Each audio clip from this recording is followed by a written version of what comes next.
mi gada kpena maugan mi ga chobu na mi apapeto Yesu Kristo le eyinye sike gba na mi le gapupu yame be mi ka no mia no gbo ano epe ekplo kokolamti eyi adunu le ekplo anti le epe nyaseseme eyi nyasiomi senala etrozi ndudu nami eyi nemi duila ewo ne epe dole miame sike komenye be ewo no vinye de sike le egbe asenga popo yamala no klaro be ne nya yo vagbola na hwe na kode dowo me ne na wo epe dole agbo me abele siko duanu eyi alo dowo ame eyi oduanu eyi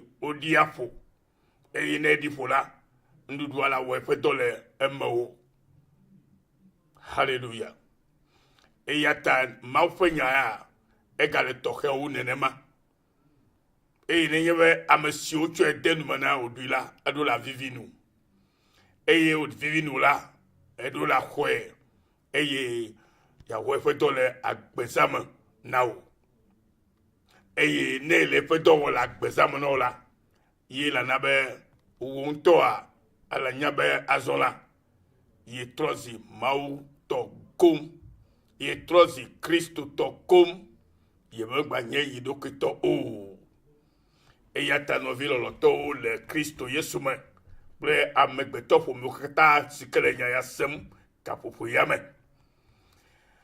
me dakbe na mi okata eyi mi so akpedada gbanto na mi apapeto Kristo Yesu sike na mi monu popo yabe egbe aola mi gavale nkume na mi be mi amai pe nya kokola be mi awokata eta mi da akpene de siata le Kristo Yesu pon come no vilo loto mi le enyanyaji yim abele sike mi gbuleva sedo tefere nyi chowenela azola mi galeji yim eye nyi chofe etanya sike mina na enyanyu siala yenyebe ome dia fo le fobu manonton ti o ome dia fobu bure le fobu manonton ti o ome dia agojeje le amesike agojeje le kemele ngola o me dia agojeje chuangu ke amekawo mwe agojeje alo fobu megalo nyatefe obe miamegbe tokata mi wo nouveau e maupa manu bia te domi e le maupa manu via mara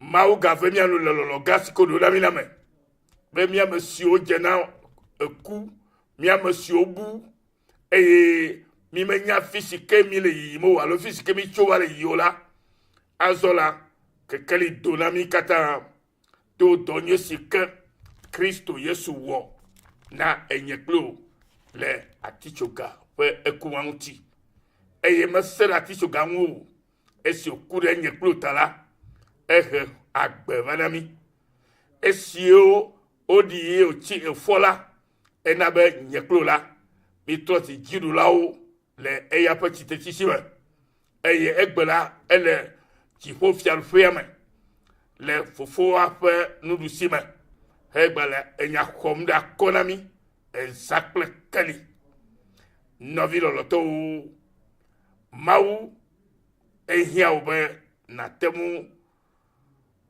avo mau dibe na vo mau dibe na nye amevovo ela be mau fe nyenye sikenye agbele miamela ne kwele doku me nyatefela ke elavo sike me dibe ma de gomono be na mau fe nyenye agbele nye klume eye nenye be mau fe nyenye doje sile doku me be nya gbe na ila ke oha atonu agbe nyi la be mau fa gbela agbenye onye le miame le Yesu Christo pon come amen ta miape nyaji le gbogbo be omobu afọ amesingu fo bubu ade kemele o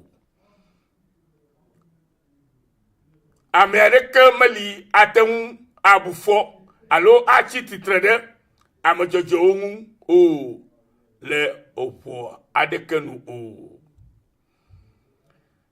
nenye be enye Kristo to nyatefe tola novinye Bible kwa be fo bubu ade kemegale ameso le Kristo me lanti o ela be Kristo la ede mi apo fo bubu katana le mi anwu eye mi tonsu ma fo vio sikawu fo bubu ade kemele o eyata o leve vie be novinye na se gomo belenye Kristo to nyatefala na se gomo belenye nye maovi nyatefala fo bubu ade kemegale wu o Roma to pa gbaleta amenyi kuku gba to gblena mi nenema be amesokata le Kristo mala fo bubu ade kemegale wu eyo gblena be amekela bu fo ma ofe ametechia o ma ha amare kemeli o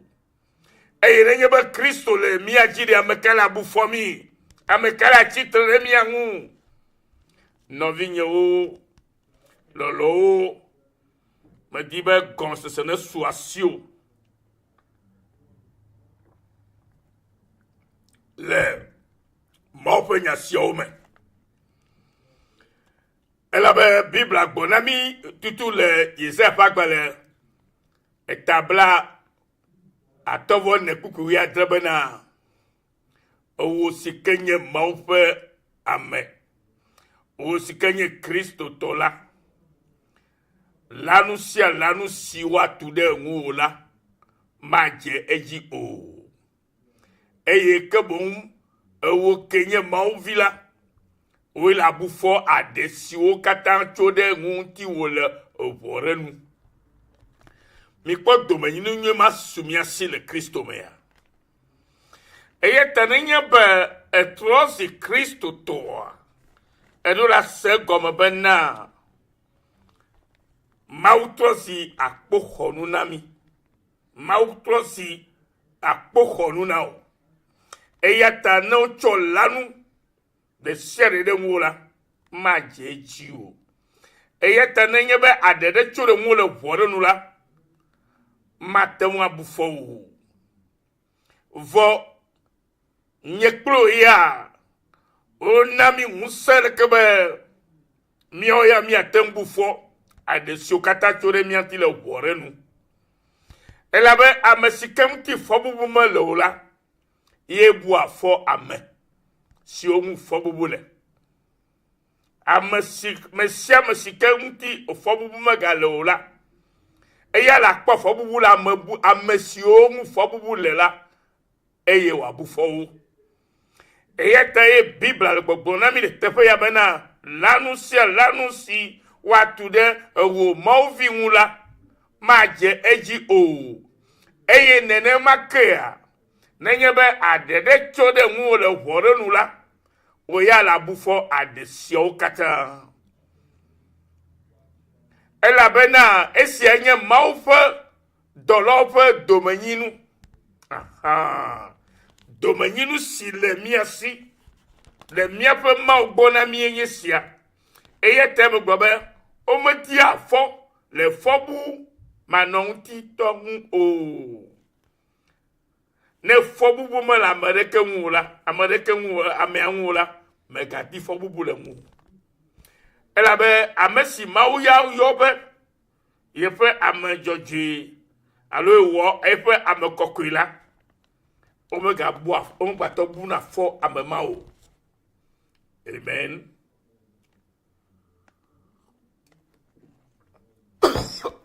Sorry.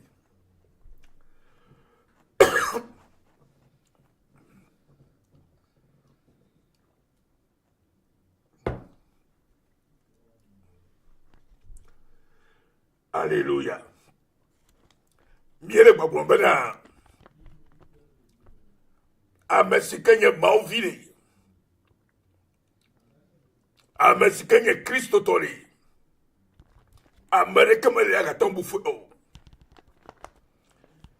Hallelujah. Ya te fe nya ya de oglo ne kple kakaliji. Eya ta ye mele glom. Mega globe enya le fena muta enya mele mo ele me pepepe. Abu Samia alakpato onye. Abu Samia didi to onye. Magato bu fo mia oya. Ke mia pa gbele Kristo mela. O magato bu fo mi o. Eye to be nyinu sike choma ogbona mi enye sia be na mi oya. Pia to bu fo de sia de. Sike chona mi atele bore nu. Azo. Ela be mi apo jojo ye cho maugbo. Be pa apo to maugbo. Ye to egbole ne ma. Be ye wo mi amajoji o. Menye mi ato wo mi ko amajoji o be na. E fo bu maga no mi anwu. Vo amesiame. Kenye Kristo to nyate feto. Le vava nyenye mala. Jojo nye ma po jojo nye ye wo e trozi Kristo to. Menye wo nto ba gbagba jeje yo. Eyata kure yantike ma po jojo nye ye wo mi ba mi trozi. Domani eyepa amajoji ola. Ye na be domani nu cho ya magbona mi. Bena nenye be adene cho mi telefonu la. Alo cho la onde pepere wo ma uvile mtila ma jeji o. Kebo wo ya la bufo ade siade. Si cho do mtile worelu. Lese nye mi abe domani nu cho ma obo. Hallelujah. Eyata no viye. Me dibe na senu ogo meleke be. Ne maule nu fomla. O to kenye Kristo tola ado la segome. La segome kito. Et la nya nusi ketu tu maule babona o. La be mawa. Yenye miapo lusianu. Novilo loto. Mi senyanyi siya gome. La be enyewe la segome. Abele keti tofe agbale. Eta banto kukui. Uya to ile uya deme ya. Oh, krena mi bena. Hallelujah. Milu la sibe. Bena ame gbe. Ame ade o. Si o. Wa me bena. Yo nya mau. O fu ame be o nya mau. Ame o to fu ame be o nya mau lo. Kaka Bible agobena.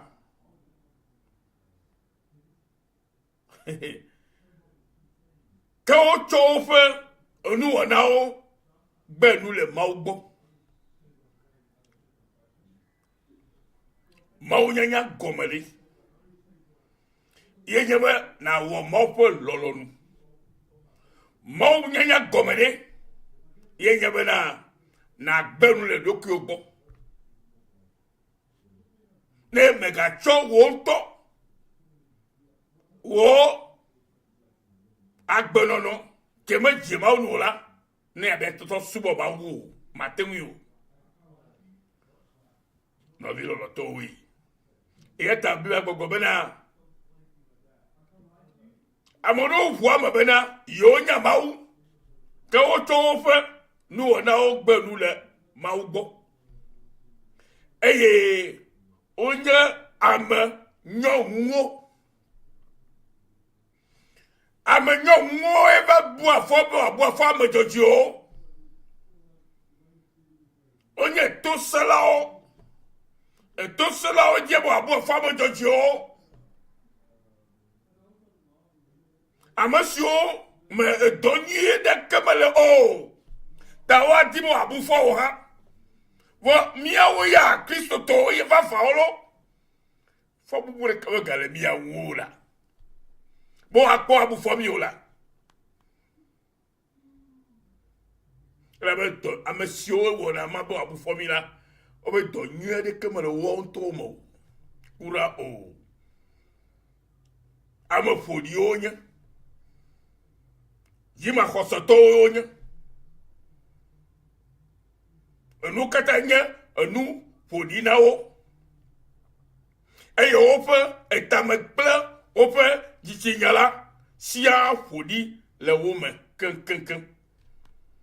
Et à un moment où il y a un bouffon, à me dire, t'as envie, me dis ben à ce comme bébé, n'a ni Christ ton va. Nya ya de comme no fo bubure ke male wo ya ngu. E ya ta o ma to ma po fo bubure kle, ye kle wo. Ne fo bubure ti o la yo la bouffon. Faut que Yesu va de fo bubure le miangu la. Un peu tiré. Mon gato bouffon ya. Wo amagbada ya wa amasio yin chima khoseto wa odia kokubo abufo wa majoji wo ma kpore kele miamu la me doke Christ wo na mi la wo na mi parfaitement mega we se moji o we to hei na se go menema yin mo penya me doke wo na mi alléluia. Et ta Bible dit le Timothée pas balé Veliam et ta moto ku amato mon ami beleko. Eh ben amesiwo si mau se stroda pe non mele. Gako gbe epe unsela. Amegede o wa nu abe mau subo la fa wine. Kakea. On moment le aussi je pepe kakea. O gbe mau pe unse. E comme dit. Ye comme amegede la o se go be eto ke Christ wo na mi la ewe o deblibo ta wan to gba jana gbagba be le ke mi awo do mi ajema onu ma ha menye wo la wo do da ajema onu ma o te wo do de na mi awo ya be mi akho nu sika wo voilà mi akho e jise mi akho ne mi kho la ke ye le mi awo amajojo ye le mi awo ma o pa jojo ye pa mo ta me gagné à me sique dans le moment tomber là non assio abewa ko me maso asro amauda voa agbon le mo po musi agbo mo po musi to wo to kokwe na mi na gbonu be yenye Christ e ma khoji khosema no si de donc Christ wo ji ola que ala no maso sura di pepe kakea ala gbon le mo po musi agbo e ano fo bu do ko be si agbo nouveau la communier kakamaye makawo nouveau Yesu va de nouveau d'avoy. Il est venu ôter le péché du monde. Yesu va de nouveau d'archiam. Et dida ne amasio khoyis. Wa me comme ko khoyis la o ga contre nouveau mais elle a beau le pauvre nouveau galeo hiama na o. Bo ke ko Christ gisela nouveau ngale hiama na o ya. A bale ke biba go mile hiama voa. Mais moi qui j'aime toi mais toi c'est Christ toi là miaou ya là et bon un nouveau balé la miaou ya mais toi si amema au nouveau amojojo le Christ obama alléluia et ta Bible bon ami tout le nama mais amesio sroa nous da et o metengu va nya te pe si je la gbo o Timothée pas balé eta tu vas pas le velia et ta moto ou que matre ben amelo le osra noa de que pepe vogakala o meton va si je la bo o gara pour me ja o blagnon o fluabo et voilà mon vagna te faire beaucoup berebedo no vilo loto et je vais bien combien c'est mieux comment le vivre nami alléluia les gi mala mais tu me na se go bebeda Crosse 20 ans, crosse Malik Tau, Metia, après ton maounou. Crosse 20 ans, crosse Malik Tau là, au Metia, après ton ou. Me cogne crosse 20 ans. Wawe Benoule, mon peu moussiabo. T'as au moins crosse 20 ans, mon peu d'oki ou on a mis là. Ewena mi ba mi kpofufu kankan yo ego be ewo obube wan tola no mo bu gbe si agba na chochoke awu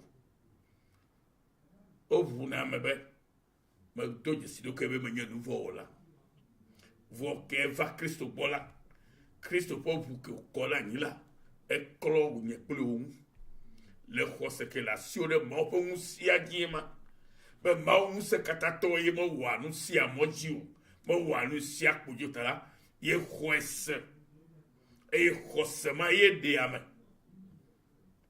xɔse ma ye ɖe ame xɔse ma ye nɔ ame si eye wòkpɔa nukunu egba me geɖewo di be wole nukunuwo yome dzem vɔ ne be xɔse ke le nɔ ame si eye wòkpɔa nukunu alo wòkpɔa ɖeɖe la alo wodze asi Mawu ƒe ŋusẽ ƒe dɔwɔla woye magaƒu du alɔ yi ɖe teƒe ke wobe wole nukunu wɔm le o ke wobe míawo ya nukunu la dze mía yome ye amen nukunu la dze mía yome ye nɔvinye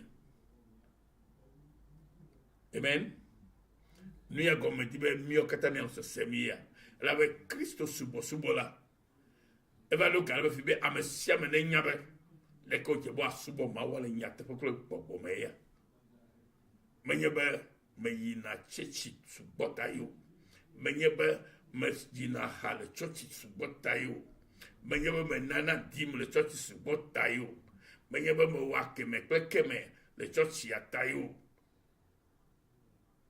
vɔa xɔse ye ɖe Mawu ƒe dɔ si ke wɔ na mi dzia ye le mía wɔm ame ke ye Mawu be mi nye na yi hafi dɔwɔwɔ la kpase ɖo ne Mawu ƒe ŋkɔti kɔkɔ aleluya ye ta ye xɔse ʋɛtɔwo kple xɔse maliketɔwo la womedzia Mawu nu ye ta gogo ne xɔse me le asiwo la madze Mawu nu ne gbe va le ʋɛ ɖe hã madze Mawu nu ye ta Yesu gblɔna ye ƒe nusrɔ̃lawo be xɔse ʋɛtɔwo va se ɖe ka yi yase nu siwo gɔme o nɔvi lɔlɔtɔwo medi be made gɔme nɔ bena ame sia ame si le eɖokui yɔm be kristotɔ vɔ gɔmesese mesu wo si ku ɖe agbe yeye menɔnɔ le Kristo me ŋuti o la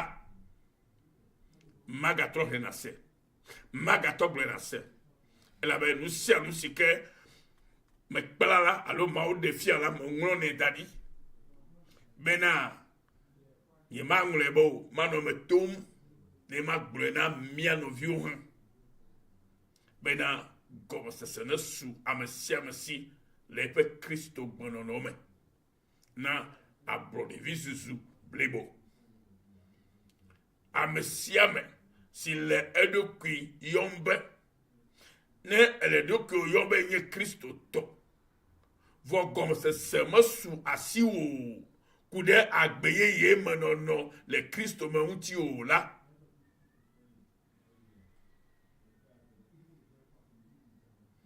alagakpɔtɔ nɔ eku me alagakpɔtɔ nɔ enuvɔ me alagbakpɔtɔ nɔ nuvle wɔm elabe gɔmesese mesu asi wo ku ɖe nyateƒea ŋu eya Yesu Kristo gbɔna mi bena nenye be nyateƒea mise nyateƒea gɔme nyateƒea la wɔ ablɔɖevi aleluya be ala nya nyateƒea ɖe eye nyateƒea la wɔ ablɔɖevi ne gɔmesese mesu mia si alo mia si ɖe nyateƒea ŋu la wɔ ablɔɖevi zuzu la mate ŋu kpɔe me vava o ye ta me gbe ame sia ame si le eɖokui yɔm be yenye Kristo tɔ la haleluya vɔ gɔmesese mesu esi ku ɖe agbe yeye nɔnɔ le Kristo Yesu amewo la wɔye gakpɔtɔ le nɔa nuvɔ me wɔye gakpɔtɔ nɔna enu siwo mele teƒe wɔm elabe agbe yeye mekpɔ nɔƒe le woƒe agbe me o elabe Kristo ƒe nyenyea mekpɔ ŋusẽ le woƒe agbe me ta la wɔye gakpɔtɔ nɔ agbe xoxoa nɔm eye wɔle koko ƒom ɖe woƒe nuvɔ ta gbe sia gbe aƒetɔ dɔwɔnyetɔ ye Kristo nye ne tsɔ kemlo eye tsɔ nye magawɔ ƒe nyitsɔ agawɔ elabe ŋusẽ ke na be mewɔa nuvɔ la mele me o Yesu ƒe agbe nɔ ame me ye na be ŋusẽ la nɔ asio be magate wɔ nuvɔ o elabe ŋusẽ ke le Yesua me le nyame la ewu nuvɔ ese gɔmea ewu nuvɔ Novie, elle n'y a comme ça, fils. Et vous voilà. Nous savons que le Yesuma. Nous savons que le Christ Yesuma. Ne gërëm la. Et vous nouveau kata. Et vous nouveau plek. Ne o watire plek la. A tia magamia.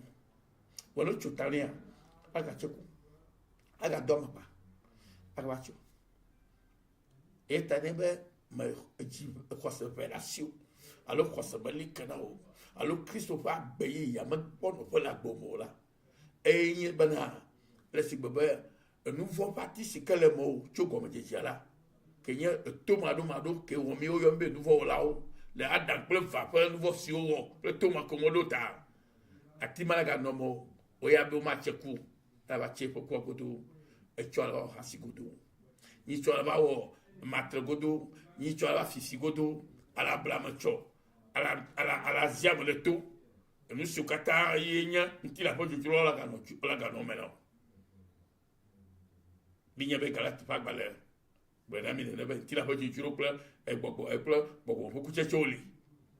Nebe Christo be musia que ya be ya keremola que beaucoup de choli de colache. Et volé be Christo be yenya kenya akbeye ya me keremola, alors me pon pour la bomola que à la kuku wache.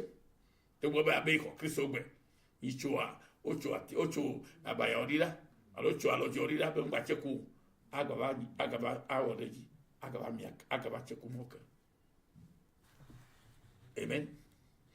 E ya ta novinha ido la segoma ela bena ogachi wa amama ogachi na juju lo dokuma ble fofo hele wa odia moto fata yiu la on le bom le nouveau uta mo moto ngbeси o mo se agbeye yi si ke no ameme ye nye Kristo to la o we ga no a o we ga le kuma o we ga no nouveau me o we ga no nouveau won la bana o chi ajuju le odoku o me be si agbe la be nouveau ile otutu le nenema. Hallelujah. Ayo odi ataku ano yihim abe amakuku ame leko ame kuku domoto nyene ne mi le du capable le table avoir ene puis ama banto ida amadre ala se ndo comme la fima. Alléluia. Que esi au vent et au demuto la au blona au bena nous quand tie miele amegbagbe dim le amekuku do moma. Alléluia. Ame ovu yo demoto nous kata d'abord gba wala amegbagbe dim la amekuku do d'ailleurs même ko Christo fa gbe yi ma le do ko mola ala gaba no di Christo le yodo ma wa Christo ya fojo e wo do awu nouveau o ya gaba le di le yodo ma la mkuku to abelke Marie o wa inena bo ma o do la to lo ba nunca tu va la me bagbe di la mkuku to no vinha na me bagbo to me ka na mkuku to mi bu e mi ya le chochologo wo amanu ve ke mo bu va na mi be nye plo la ona gbo mi agbe yo gbo mi agbele Kristo ji khosema le mo polo lo gamama ina ba gbela wa yo me Kristo to me ka Kristo to la e po agbe e yo po agba po ma vo ha le Kristo ma le Yesu pon koma no vi lo to mi do las e como bena. Hallelujah. Esi Yesu bo agbe mila mi to si agbe no la o e ke biba go be no vi lo to mi do la se comme bena esi enye agbe la egbo agbe miawo han nene make bena miadi le agbe ye siame chu me chu anu agbe la agbe ye siame chu ma vo me eye abe alesi odo na me be waku zideka ebrito fa gbale eta mase keku blavo evekle blavo adekle blavo yagbo la mi bela mi nyabe eye abe alesi odo na ame bena waku zeka enela eye emegbela wakpo opon la nene make Kristo ha esi ocho edokui na zideka bena wade amekedo openu fowodala ade edokui fia zi evelia menyebe wagava de nufowoda o kebom be ade amesio le elalamla pe amesio le elalamla be akhona bo khokhota Yesu Kristo obe alesiko je le na me gbeto be na kuzeka eye me gbodo mo anye won dodro wa do won ila nene make Kristo cho edoku nazreka hona mia ponu volta eye me gbala ewe be ye pomi akwa be eye be ala ka 3 zifogua menye nabe